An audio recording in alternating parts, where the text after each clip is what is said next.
Queridos irmãos, vamos ler apenas o verso 1 e o verso 5, João capítulo 15. Jesus assim expressa: eu sou a videira e o meu pai é o viticultor.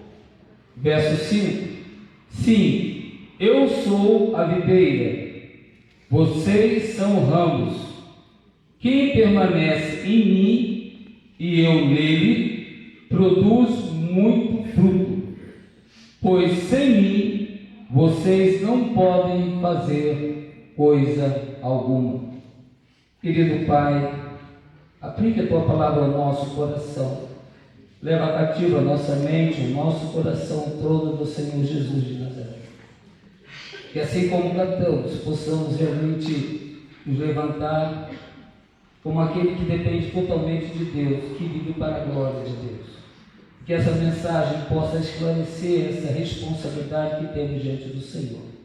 Temos uma vida transformada pelo poder do Senhor. Ajuda-me, Pai, ajuda-nos em Cristo Jesus que eu oro. Amém. A grande mensagem, a ideia que vai me fazer lembrar desse texto é: permanecer em Jesus é o único caminho para termos uma vida frutífera e realizada. Eu quero trabalhar nesse tema, uma vida frutífera e realizada. Porque Jesus escreveu exatamente no capítulo 15 de João essa mensagem? O que estava ocorrendo com os discípulos naquele momento? Porque exatamente no capítulo 15 Jesus fala que Ele é a videira verdadeira, que é necessário permanecer nele. Queridos irmãos, os discípulos viviam uma grande expectativa de ver o povo de Israel liberto e ver o povo de Israel sendo uma grande nação como foi no período davídico. Entretanto, com o caminhar do tempo, as coisas não aconteciam. A partir do capítulo 7, Jesus fala sobre a morte. No capítulo 14, Jesus fala de despedida, voltar à casa do Pai.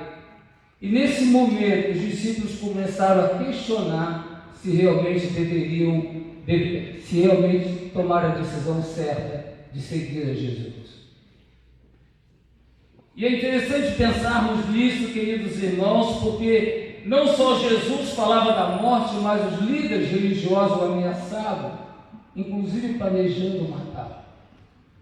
E nesse momento, onde Jesus se prepara para partir, porque sabemos que já ocorreu a ceia, ele já está caminhando para a crucificação. Jesus traz orientações preciosas aos discípulos, para que eles pudessem ser fortalecidos na fé, ser um crente frutífero e realizado, para que cumprisse e cumpriu a missão de levar as boas novas de salvação. E essas boas novas de salvação chegou até nós, porque eles realmente cumpriram a missão. Agora, por que essa mensagem é importante para nós?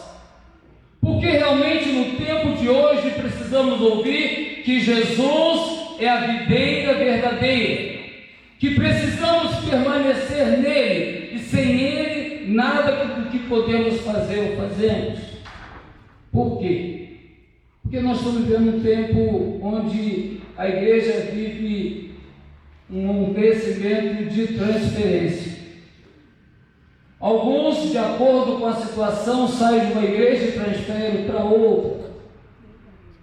Me aborreci com a igreja, vou para outro lugar, vou para outro rebanho. Tudo bem, até aí eu não vejo dificuldade, mas eu fico preocupado quando as pessoas buscam alcançar a palavra dentro daquilo que eles desejam, de forma que os seus pecados não sejam questionados. E por outro lado também nós vivemos um tempo que muitos já não acreditam em Jesus. Muitas vezes nós estamos na igreja apenas por estar. No dia da ceia, não, eu tenho que estar lá, marcar o meu cartão. E queridos irmãos, de uma certa forma isso vai enfraquecendo a nossa fé. Aí começa a haver crise conjugal, crise de relacionamento entre irmãos. Por quê? Porque há um desfecho de atitude que tomamos em relação ao nosso relacionamento com o Pai. E olhando os discípulos que estavam diante de um momento quando Jesus iria morrer e já não está presente, Jesus traz essa palavra e a nós como igreja precisamos ser também atentos a essa questão, queridos irmãos.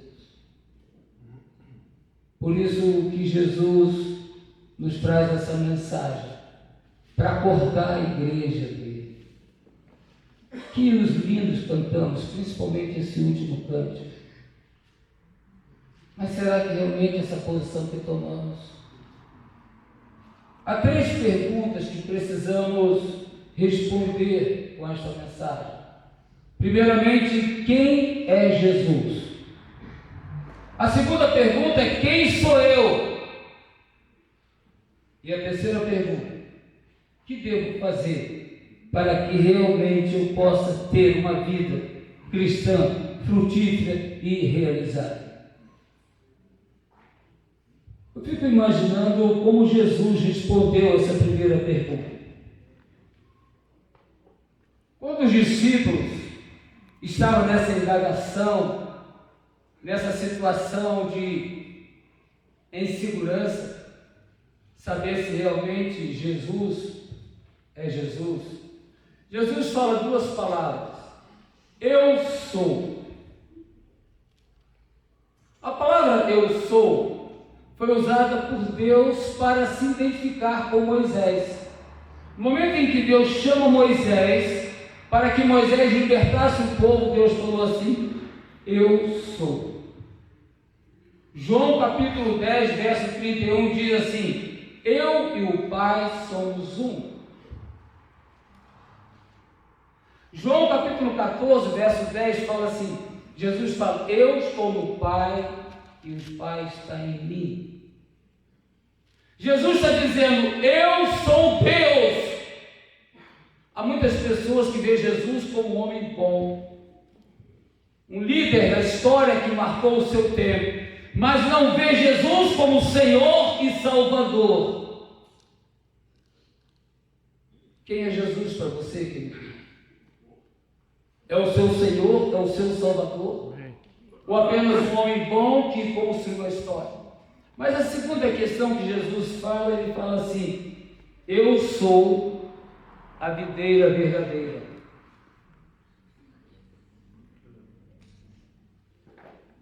Eu sou a videira verdadeira.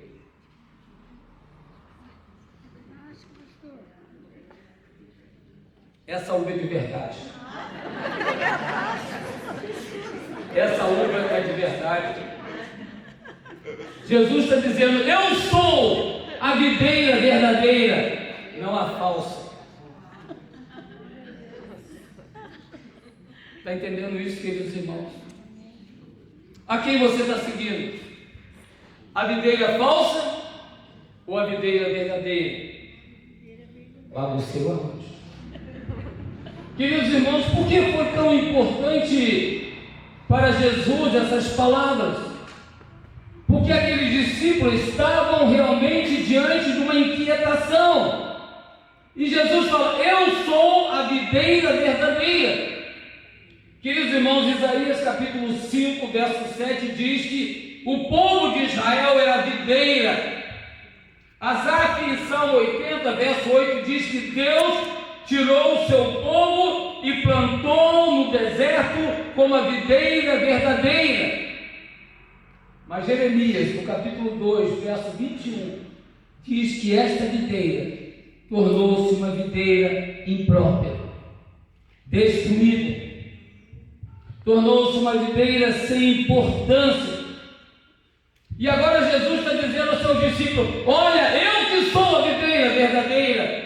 Não é o povo de Israel, não é mais a nação de Israel, eu sou a videira verdadeira. Sabe, queridos irmãos, há muitas pessoas que têm Jesus que é do meu pai. Meu pai é crente, eu também sou. Do meu irmão, Filho de peixe é peixinho, filho de crente não é crentinho.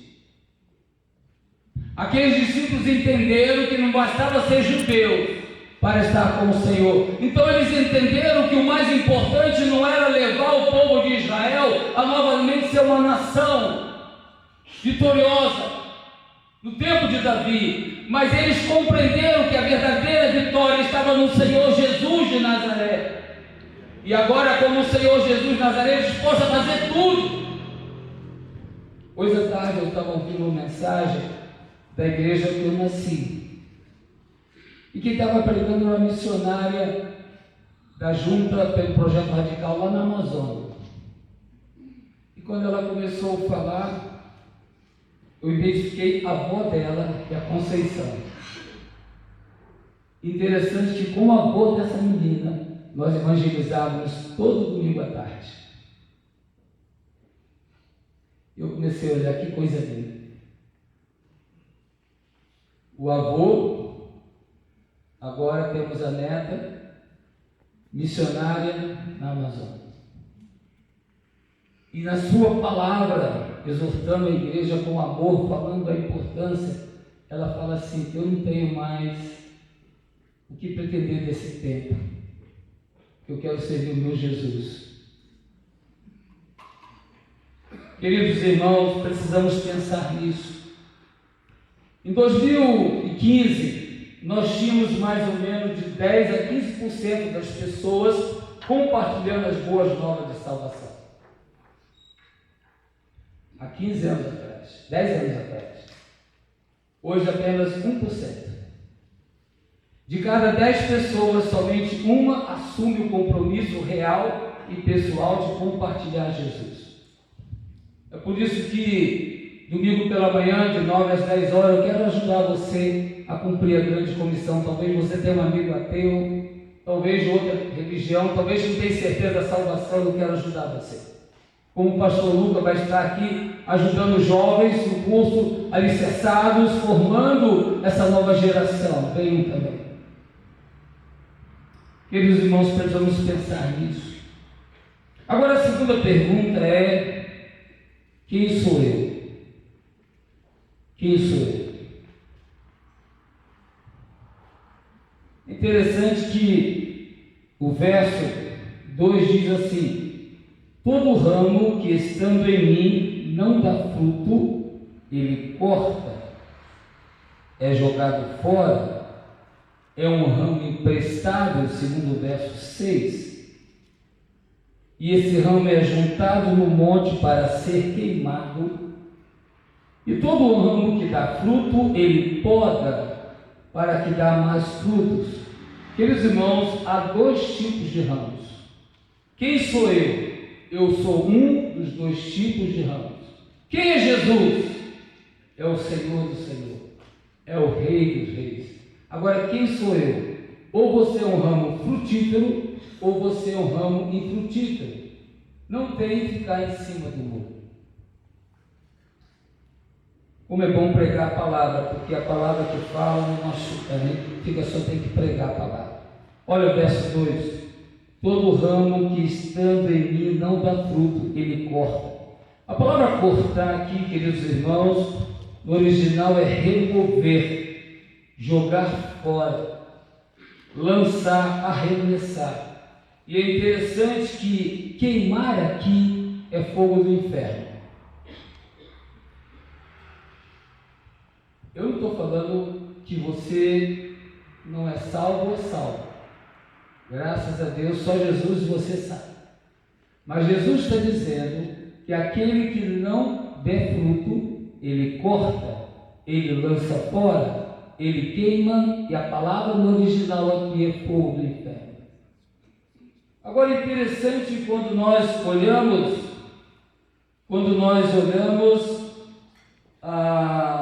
a outra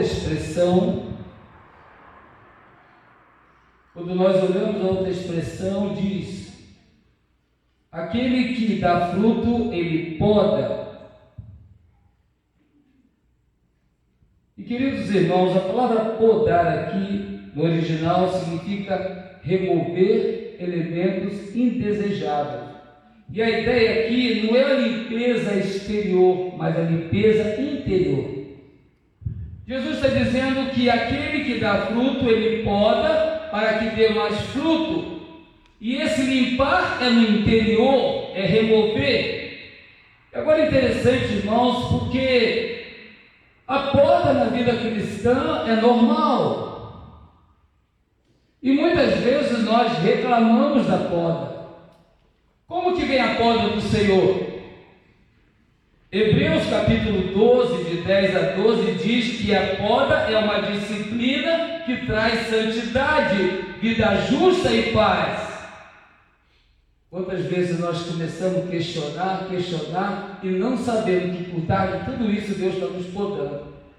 Aí quer abandonar tudo, vou abandonar o ministério, vou largar isso, vou largar aquilo outro, por quê? Mas querido irmão e irmã, é Deus que está preparando você, está podando você. Tem hora que eu não quero não, queridos irmãos. Tem hora que eu falo, Deus, não sei. Mas quando ele se coloca na presença do Senhor, Tiago 1, 2 a 4 diz que poda é maturidade, para que não fique faltando coisa alguma. Queridos irmãos, você não é um ramo infrutífero. Você está na poda. E você está sendo rebelde na poda. O Salmo 139 é interessante, irmãos, que nós temos provas preventivas. Ou nós precisamos realmente nos permitir passar por prova. Porque, queridos irmãos, quando a poda não vem, prevalece a autossuficiência, o orgulho, a soberba. O meu eu é maior que outro. O meu absoluto. Por isso nós precisamos pensar nisso. Poda significa, a poda, já estou limpo pela palavra, mas poda significa se remover. E queridos irmãos, eu quero pensar também que existe a poda preventiva. A oração de Davi diz assim, Salmo 139, sonda, ó Deus, o meu coração, e vê se há em mim algum caminho mau, guia-me pelos caminhos eternos. Nós precisamos, queridos irmãos, pedir a Deus, Senhor, dá uma olhadinha para mim. Em que área da minha vida eu preciso ser podado? Em que área da minha vida eu preciso ser mudado? Sabe, queridos irmãos, poda é feita pela palavra de Deus. É interessante que Jesus chegou para os seus discípulos e falaram assim, vocês já estão limpos pela mensagem que Ele tem dado. E limpo aqui significa remover elementos indesejáveis, espiritualmente purificados, limpos, livres de influências contaminadas do pecado. E mensagem aqui é Logos, é a palavra de Deus. Então eu estou diante de uma igreja que está limpa pela palavra.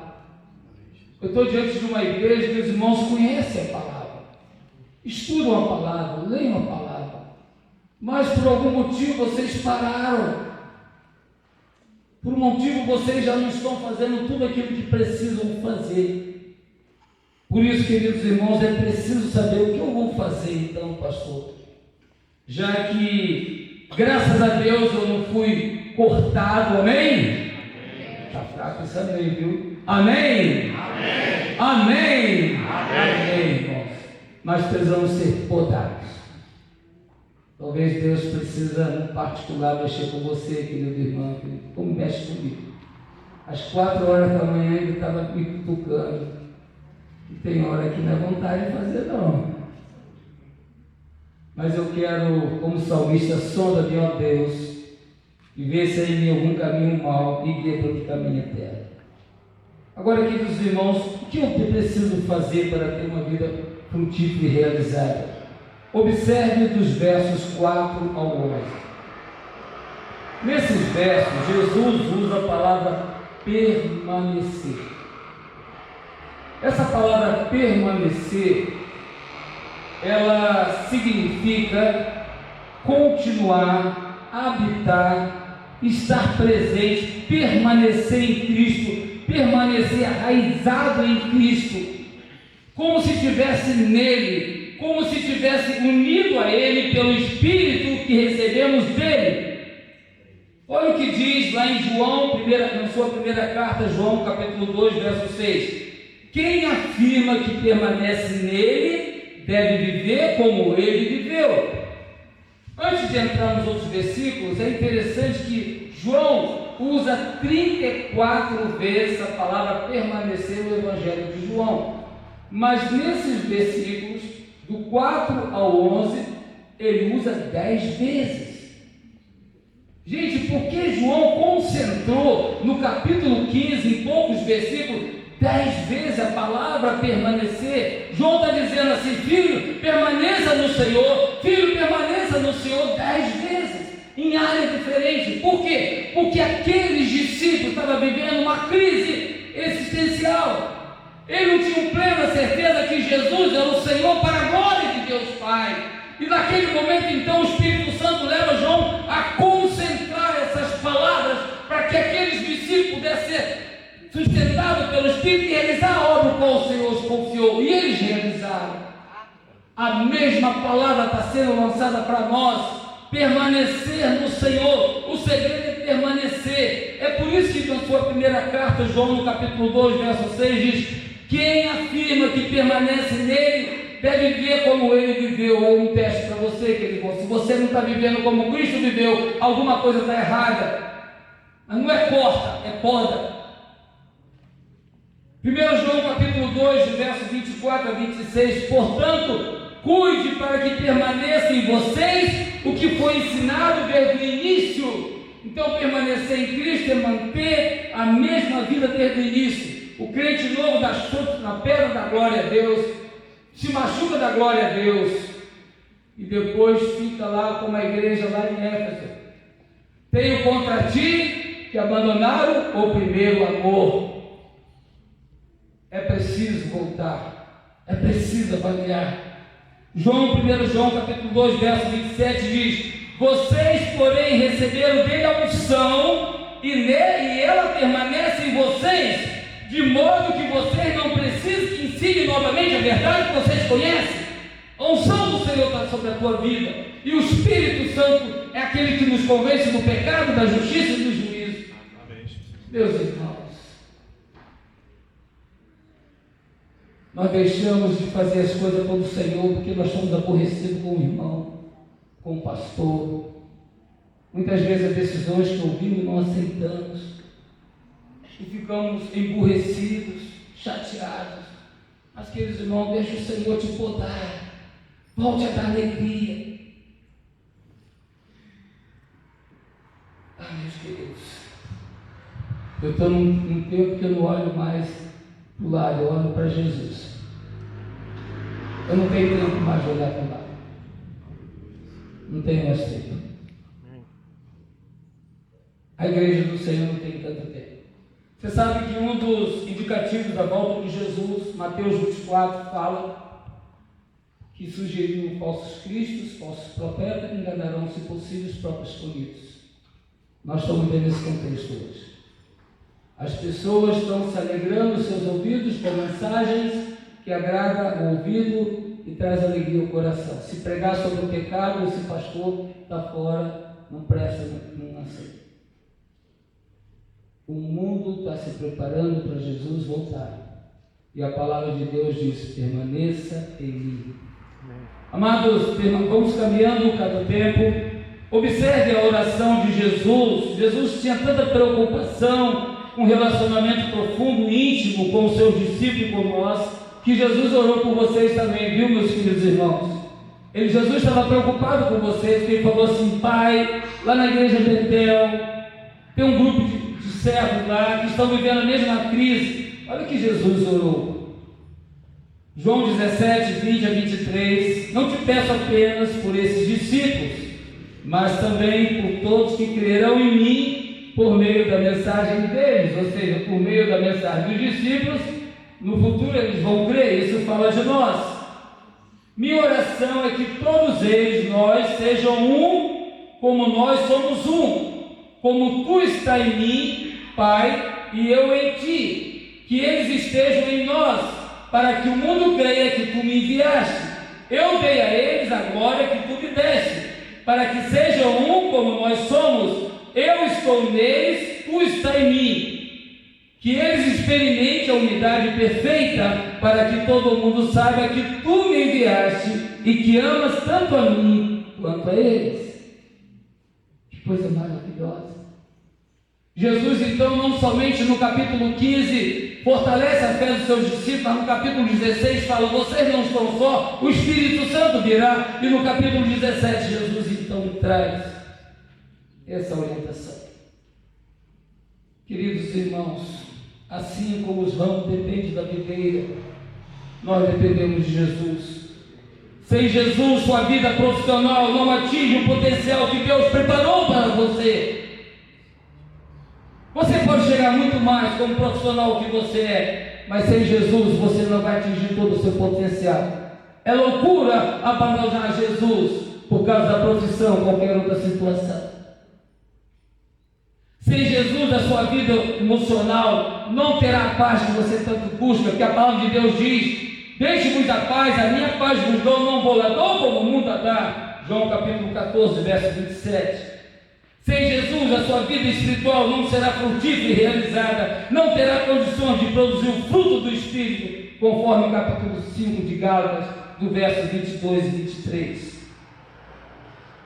Assim como a uva está conectada à videira, assim como o ramo está conectado à videira, é preciso estar conectado a Cristo. E caminhando, queridos irmãos, adiantando um pouco, permanecer em Cristo significa comunhão mútua com Ele. Olha o verso 5, verso 4: permaneçam em mim e eu permanecerei em vocês. Assim como o ramo não pode produzir fruto se não tiver na videira, assim também não poderão produzir fruto a menos que permaneçam em mim. E queridos irmãos, como eu vou permanecer em Jesus?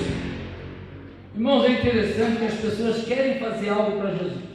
Não, eu quero fazer, eu quero cantar no coral, eu quero cantar, eu quero fazer, eu quero aprender a tocar, eu quero fazer. Tenha mais de Jesus e faça menos de Jesus, por Jesus.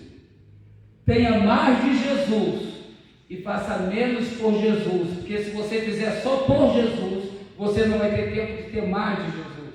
Agora, quando você tem mais de Jesus, você vai fazer muito por Jesus. Quando você passa tempo na presença do Senhor, orando, buscando a presença dEle, tempo da oração, tempo da palavra, tempo da comunhão, quando você levanta as suas 10 horas que você ia cansar, Deus move de tal forma que as coisas acontecem. Então eu preciso ter mais de Jesus, mais da intimidade, mais do amor, mais da palavra, mais de Jesus, e fazer menos por Jesus. Há muitas pessoas que estão, Marta é um bom exemplo, mas ela estava tão preocupada em fazer. E nós precisamos ter. Tenha mais de Jesus. Olha o que diz a palavra: permaneça em mim e eu permanecerei em vocês, pois assim como o ramo não pode produzir frutos se não estiver na videira, vocês também não podem. Agora, quando há comunhão mútua, o que vem? Versos 5 e 6. Frutificação. Olha que coisa linda. Assim como eu sou videira, vocês são ramos. Quem permanece em mim e eu nele produz muito fruto. Olha o segredo. Quando eu permaneço no Senhor, eu vou frutificar.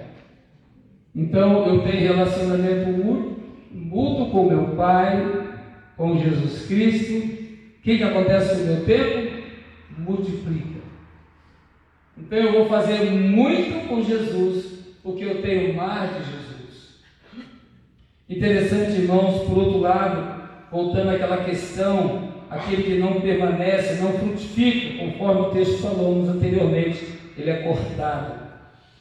A relação com Jesus não é opcional, nem superficial. É uma questão de vida ou morte.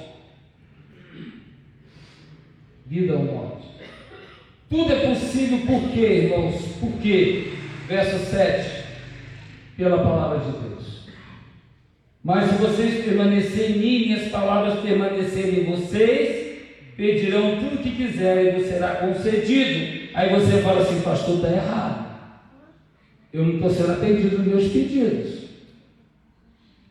Mas, queridos irmãos, quando eu estava estudando essa matéria, eu falei, Deus, eu estou com A, B, C, D, eu estou contando para Deus. Deus, isso aqui você não resolveu para mim, não. Eu tenho meu caderninho de oração, que eu sempre anotava, deve ter uns 20 anos, 30 anos atrás, e tem um pedido que Deus não atendeu até hoje, agora não vai atender mais, que já foi para o céu. Queridos irmãos, sabe que Deus me ensinou nisso? Quem permanecer em mim e eu nele, tudo que pedir será realizado, porque quando eu tenho intimidade com o Pai, eu vou pedir as coisas para a glória do Pai. Eu vou pedir as coisas que levam o Pai a ser glorificado. E de repente, Deus não permitiu, porque Deus sabe o resultado. É aquele jovem que está buscando alguém especial para a vida e as coisas não dão muito certo, ele fica meio assim, mas ele não sabe que Deus tem melhor para ele. É aquela pessoa que está no emprego e de repente não sabe que Deus tem melhor. Tem 2, 3 empregos e fica na dúvida, de repente Deus fecha as portas e abre uma porta escancara e ele entende que é do Senhor. Queridos irmãos, quando eu tenho intimidade com o Pai, aquilo que eu peço, eu vou pedir para a glória dele, segundo a vontade dele. O que a palavra de Deus diz? Pedis e não recebeis, porque pedis mal, para os próprios deleitos. Mas talvez, mas pastor, isso não é para deleito. Então vai para o altar do Senhor e fala, Deus, eu preciso exatamente disso aqui. Conversa com o Senhor e Deus vai dar resposta ao teu coração. Mas a palavra de Deus diz que aquele que tem intimidade com Ele recebe tudo, mas tudo que nós precisamos fazer é para a glória de Deus. Agora, queridos irmãos, olha interessante, quando os verdadeiros ramos obedecem a Deus, são frutíferos, qual o resultado final? A glória de Deus. Olha o verso 8. Quando vocês produzem muitos frutos, trazem grande glória, e meu Pai, trazem grande glória a meu Pai, e demonstram que são realmente discípulos da verdade. Então, quando eu tenho intimidade com o Pai, eu sou frutífero, eu entendo que Deus está realizando aquilo na minha vida para a glória dele, mesmo que para mim não aconteça ainda do jeito que eu gostaria. Mas o que eu observo é que os atos são para a glória de Deus. A grande questão é os seus atos têm glorificado a Deus. 1 Coríntios capítulo 10, verso 31. Quer comais, quer bebais, quer fazer qualquer outra coisa, faça tudo para a glória de Deus. Agora, por que tudo é possível? Versos 9 e 11. Eu amei o Pai como o Pai me amou. Permaneça no meu amor. Quando vocês obedecem os meus mandamentos, permanecem no meu amor. Assim como eu obedeço os mandamentos do meu Pai e permaneço no amor dele. 3 vezes João fala aqui, intimidade com o Pai. Isso é possível através do amor. Assim como Jesus nos alcançou, 1 João capítulo 13, 1 diz, e tendo Jesus amado o seu, estava no mundo, amou até o fim. Deus ama você de maneira sobrenatural e de forma pessoal. Você não é um número, você é uma pessoa, tem um nome, e Deus olha para você como a menina dos seus olhos. Esse é o resultado do amor de Deus. E o resultado final está no verso 11, queridos irmãos. Eu lhe disse essas coisas para que fique repleto da minha alegria. Sim, sua alegria transbordará. A palavra está dizendo que o final de tudo isso, verso 11, é uma alegria que transborda. Agora, essa alegria não é a alegria que podemos encontrar nesta terra. A alegria que se estende à eternidade. O texto mostra isso no original, que essa alegria é mais do que uma emoção, é um deleite constante, concedido pelo Espírito Santo, que surge dos atos redentores da presença permanente de Deus na pessoa de Jesus Cristo. Por isso nós fomos alcançados pela maravilhosa graça na pessoa de Jesus. Queridos irmãos, não se iludam. No mundo tereis aflições. A nossa alegria que procuramos não estar neste mundo. Aqui nós temos momentos de alegria, mas a alegria maior é que está com o Senhor na glória.